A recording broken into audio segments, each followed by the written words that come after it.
Hello friends, कैसे हैं आप? और आप सभी का स्वागत है हमारे अपने यूट्यूब चैनल पर।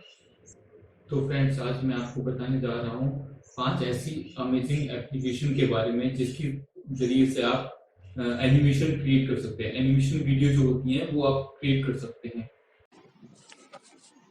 फ्रेंड्स, यदि आपने अभी तक मेरे सब्सक्राइब बटन को प्रेस नहीं किया है तो प्लीज प्लीज उसको प्रेस कर लें और बगल में लगी बेल आइकन घंटी को भी दबा दें ताकि मेरे वीडियो के नोटिफिकेशन आप तक पहुंचे सबसे पहले। और प्लीज शेयर करना ना भूलें। तो आइए शुरू करते हैं। मैं बताता हूं आपको पांचों वीडियो के बारे में जिनसे आप एनिमेशन वीडियो बना सकते हैं।